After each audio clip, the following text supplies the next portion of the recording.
Fourth player to have his number retired by the Miami Heat, and that happened on March 25th, joining Shaq, Tim Hardaway, and Alonzo Mourning. He's Chris Bosh, who joins us, the former Miami Heat forward. Good morning, Chris. How are you? I'm doing well. How are you? I'm doing okay. How's the jumper?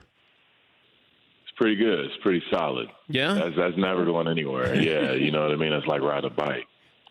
But, like, if you stepped on the court right now, you'd hold your own with somebody? Just shooting? Just shooting. Oh, yeah. I mean, you know, a lot of people think that it just goes away just because you don't do it every day. But, you know, people have to remember that's years and years and years and years of buildup, you know, millions of hours. So, you know, I'm actually going into the gym this morning to go get a workout in. If you shot threes against D. Wade and LeBron right now? They probably beat me because they've been in the gym more. Okay. But I can make it a good game. Huh?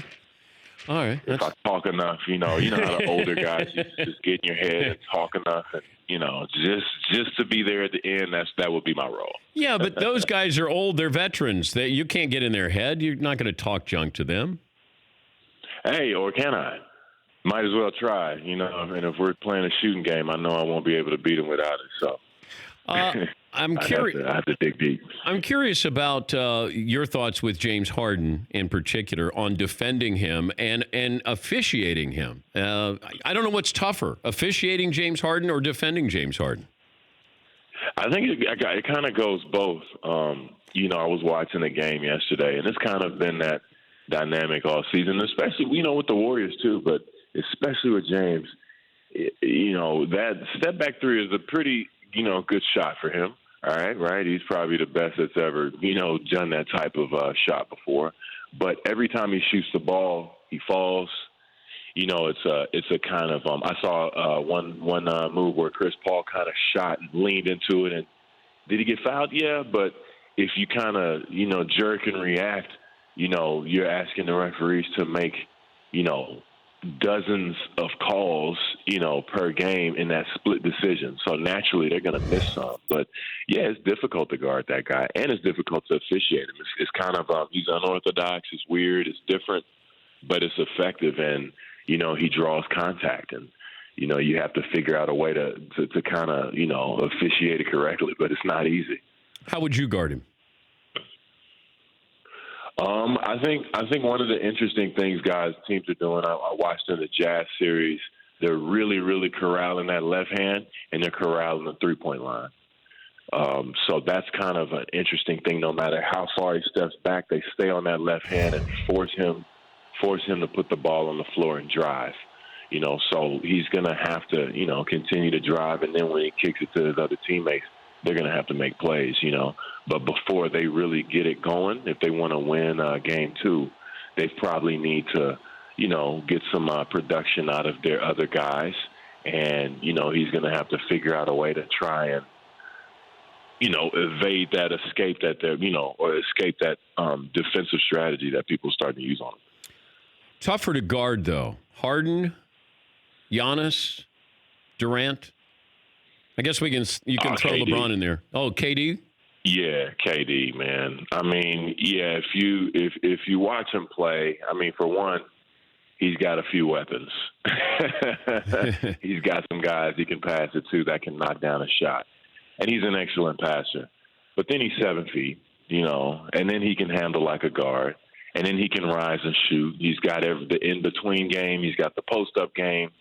He has so many different facets to his game, and that's why I would give him the edge, because not only is he facing up and running pick and rolls, he'll roll to the basket, he'll get in the post, turnaround jumpers, one dribble pull-up, two dribble pull-up, threes, standstill jumpers. You know, he pretty much gives you everything but the kitchen sink, you know, and that doesn't make it easy. James, not that it's easy. His game is more of a face-up game. He's very rarely going to take it to the post. He's very rarely going to, you know, go for two dribble and one dribble pull-ups and stuff like that. So I give the edge to KD because of the dynamics in his game.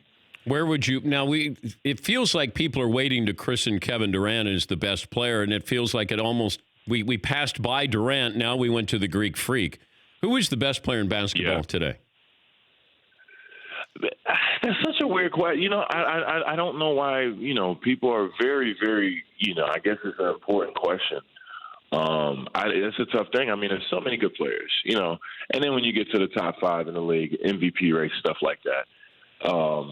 I will say that somebody that doesn't get their just due is Damian Lillard. Nobody's even talking about Damian Lillard, even after the performance that he had in round 1 after being disappointed last year. In the playoffs last year and not performing up to standards.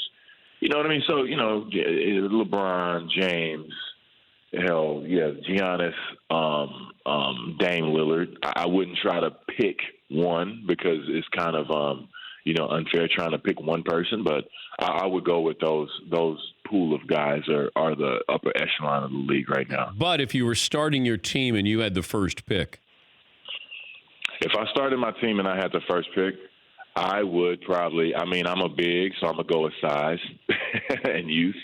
So I would definitely go with Giannis.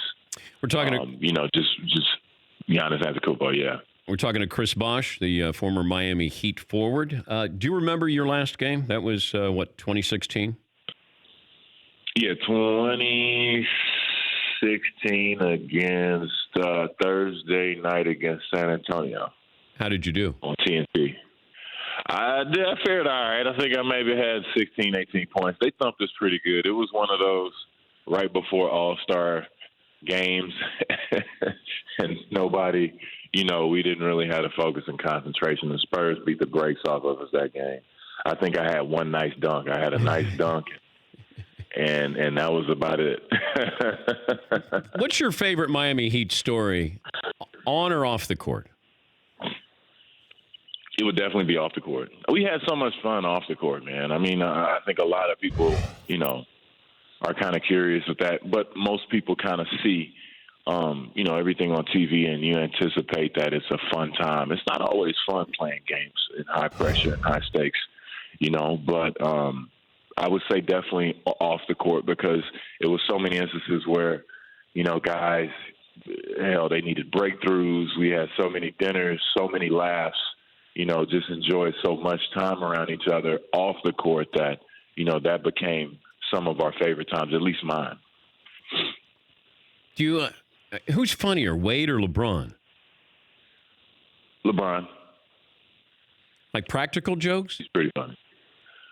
No, not practical. No, I mean, you know what? Just a guy that can just, tell jokes and make funny situations out of anything or, talk about current events or just things that happened yesterday, just naturally a funny person. And, he loves to laugh as well. But, that was, and like I said, that was a part of my favorite teams too because, Brian's funny, but D's funny too. And then Ray is funny and Rashard Lewis is funny. Mario Chalmers is funny. And we all just kind of, get together and try to see who tells the best jokes sometimes. But it's he's pretty funny. I give it to him, man. I enjoyed going to the gym, going to work every day. Yeah, but Shaq's probably the goofiest of all of them, isn't he?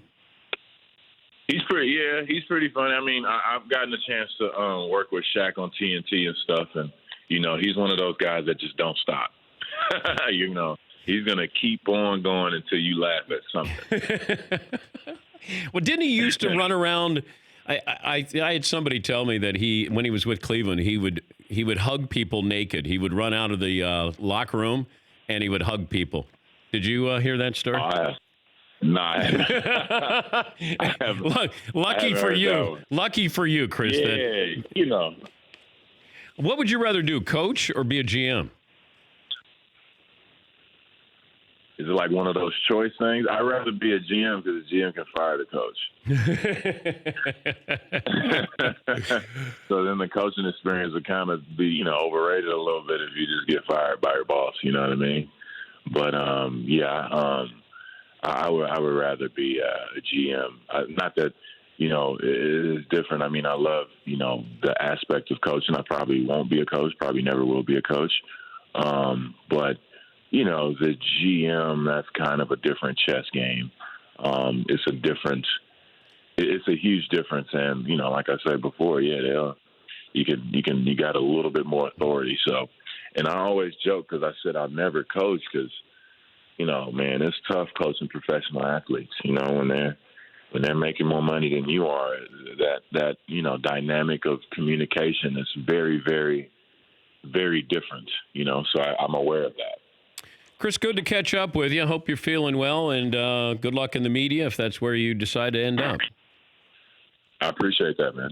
That's Chris Bosh, former Miami Heat forward, had to retire at the age of 31, had a blood clot condition. He did okay, though. He got a couple of titles, probably a Hall of Famer, and I think he made some coin as well. If you missed any of our celebrity interviews this week from the Mercedes-AMG Man Cave, go to the Dan Patrick app where you can watch and listen from inside the Mercedes-AMG Man Cave, Mercedes-AMG driving performance. For more Dan Patrick Show, tune into Audience Channel 239 on DirecTV. Stream for free on VR Live or download the Dan Patrick Show app.